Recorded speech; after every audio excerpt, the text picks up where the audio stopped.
Shalom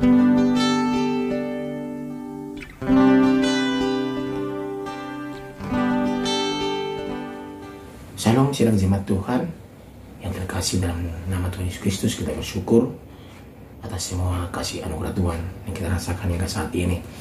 Saya tidak percaya sidang jemaat Tuhan dalam sehat dan selalu diberkati oleh Tuhan. Hari ini kita akan merenungkan firman Tuhan. Namun sebelum kita merenungkan firman Tuhan, kita memuji Tuhan. Kita katakan kepada Tuhan, kecaplah dan lihatlah.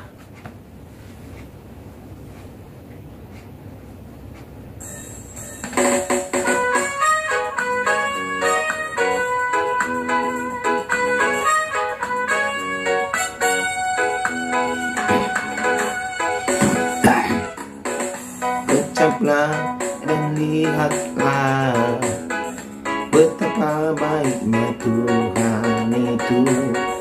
Rasakan dan nikmati kasih setia Tuhan. Kecaplah dan lihatlah betapa baiknya Tuhan itu. Rasakan dan nikmati kasih setia Tuhan. Tuhan, segala hormat bagimu Tuhan, Allah yang mengasihiku, Allah yang memeliharatu. Syukur bagimu Tuhan, segala hormat bagimu Tuhan, Allah yang mengasihiku, Allah yang memeliharaku selamanya. Amin. Firman Tuhan untuk hari ini dari Injil Lukas pasal 9 ayat 37 sampai ayat 50. Demikian firman Tuhan. Pada keesokan harinya ketika mereka turun dari gunung itu, datanglah orang banyak berbondong-bondong menemui Yesus. Seorang dari orang banyak itu berseru katanya, "Guru, aku memohon supaya kamu menengok anakku, sebab ia adalah satu-satunya anakku. Sewaktu-waktu ia diserang roh, lalu mendadak ia berteriak, dan roh itu menggoncang-goncangkannya sehingga mulutnya berbusa. Roh itu terus saja menyiksa dia dan hampir-hampir tidak mau meninggalkannya. Dan aku telah meminta kepada murid-muridmu supaya mereka mengusir roh itu, tetapi mereka tidak dapat." Maka kata Yesus, "Hai kamu angkatan yang tidak percaya dan yang sesat, berapa lama lagi aku harus tinggal di antara kamu dan sabar terhadap kamu? Bawa anakmu itu kemari." Dan ketika anak itu mendekati Yesus, setan itu membantingkannya ke tanah dan menggoncang-goncangkannya. Tetapi Yesus menegur roh jahat itu dengan keras dan menyembuhkan anak itu, lalu mengembalikannya kepada ayahnya. Maka takjublah semua orang itu karena kebesaran Allah. Ketika semua orang itu masih heran karena segala yang diperbuatnya itu, Yesus berkata kepada murid-muridnya, "Dengarlah dan camkanlah segala perkataanku ini. Anak manusia akan diserahkan ke dalam tangan manusia. Mereka tidak mengerti perkataan itu, sebab artinya tersembunyi bagi mereka, sehingga mereka tidak dapat memahaminya. Dan mereka tidak berani menanyakan arti perkataan itu kepadanya." Maka timbullah pertengkaran di antara murid-muridnya Yesus tentang siapakah yang terbesar di antara mereka. Tetapi Yesus mengetahui pikiran mereka. Karena itu ia mengambil seorang anak kecil dan menempatkannya di sampingnya dan berkata kepada mereka, "Barang siapa menyambut anak ini dalam namaku, ia menyambut aku. Dan barang siapa menyambut aku, ia menyambut dia yang mengutus aku. Karena yang terkecil di antara kamu sekalian, dialah yang terbesar." Yohanes berkata, "Guru, kami lihat seorang mengusir setan demi namamu. Lalu kami cegah orang itu karena ia bukan pengikut kita." Yesus berkata kepadanya, "Jangan kamu cegah, sebab barang siapa tidak melawan kamu, ia ada di pihak kamu." Demikian pembacaan firman Tuhan. Tema kita pada hari ini adalah dengarlah dan camkanlah. Sidang jemaat Tuhan terkasih, seorang komandan mempunyai kuasa mutlak kepada bawahannya. Ya, demikian juga kuasa Yesus terhadap setan dan roh-roh jahat. Sekali Yesus menghardik setan itu, iblis atau setan itu, roh jahat itu, langsung lari terbirit-birit. Peristiwa itu terjadi setelah Yesus dan murid-muridnya turun dari gunung. Orang-orang banyak berbondong-bondong menemuinya. Seorang dari orang banyak itu berseru kepadanya agar sudi menengok anaknya satu-satunya yang sedang kerasukan setan waktu itu. Dia mengadu bahwa sewaktu-waktu anaknya bisa diserang roh jahat. Pada saat diserang, anaknya bisa berteriak, terguncang-guncang dan mulutnya berbusa.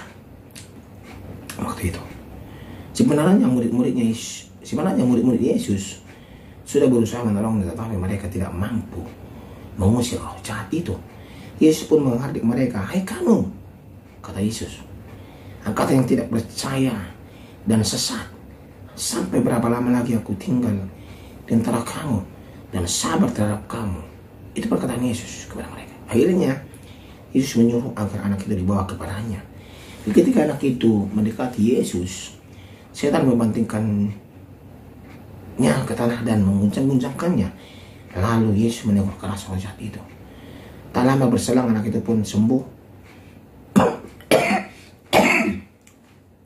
dan kembali kepada ayahnya. Setelah orang banyak melihat itu, mereka takjub melihat kebesaran Allah melalui peristiwa itu. Ada dua pelajaran yang bisa kita petik dalam kisah ini. Pertama, sebagai orang percaya, roh yang ada pada kita lebih besar dari roh yang ada di dunia ini. Seharusnya kita pun mampu mengusir roh jahat. Kedua, jika kita punya masalah, datang kepada Yesus. Mari kita serahkan semua beban kehidupan kita kepadanya. Firman-Nya akan menolong kita, sebab bagi Tuhan tidak ada yang mustahil sedang sama Tuhan. Iblis begitu kuat takut kepada Yesus. Lewat sekali teguran pun menghardik. Sekali hardikan, iblis langsung pergi meninggalkan anak itu. Bagaimana dengan kita?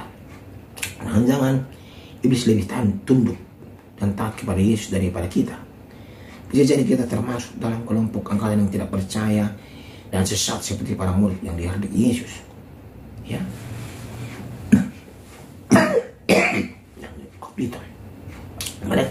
Kenapa mereka tidak mampu mengusir murid Yesus yang lain, mengusir setan itu? Karena mereka kurang percaya dan mampu mengusir setan itu. Dan mereka tidak seperti Yesus memiliki roh yang kuat. Ya, mereka ragu-ragu sama Tuhan waktu itu.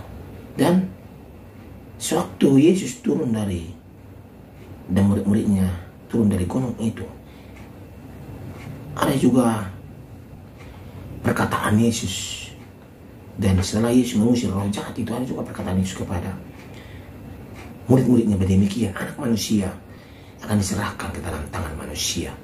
Ini adalah pernyataan Yesus yang kedua. Yesus mengatakan untuk kedua kalinya kepada murid-muridnya.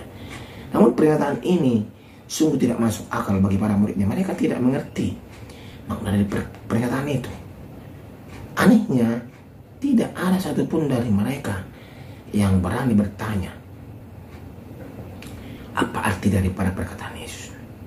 Mereka tidak mengerti karena bagi mereka Yesus adalah raja yang penuh kuasa, mampu melakukan banyak mukjizat. Para murid pun mungkin berpikir bahwa Yesus adalah calon raja, penguasa Israel yang akan mengembalikan masa depan ke masa Israel seperti pada zaman Daud. Jadi untuk mereka tidak mungkin Yesus akan diserahkan ke dalam tangan manusia. Ini pemikiran daripada murid-muridnya, pemikiran duniawi. Yesus tahu isi hati muridnya. Ia pun membangunkan mereka dari mimpi tentang kerajaan duniawi. Harapan akan kerajaan duniawi membuat mereka tidak memahami maksud perkataan Yesus. Pengharapan yang salah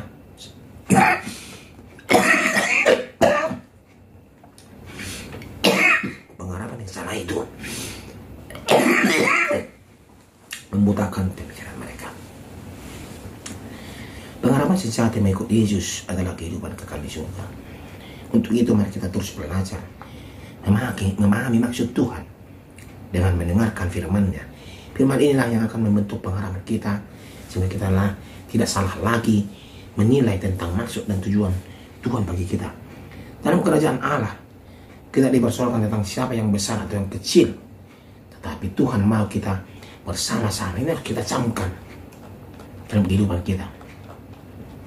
Harus camkan dalam kehidupan kita bagaimana pengorbanan Yesus, bagaimana pelayanan Yesus kepada kita semua, bagaimana mujizat yang dia lakukan. Kita harus banyak mendengar firman dan mencamkannya dalam kehidupan kita baik-baik agar kehidupan kita menjadi berkat untuk orang lain. Amin. Terima kasih ya Tuhan, kami bersyukur belajar hari ini bagaimana pelayanan Yesus yang luar biasa menyatakan mujizat di tengah-tengah orang banyak dan menyatakan dirinya juga sebagai Tuhan dan Juru Selamat, dan dia akan juga menderita untuk kehidupan orang banyak.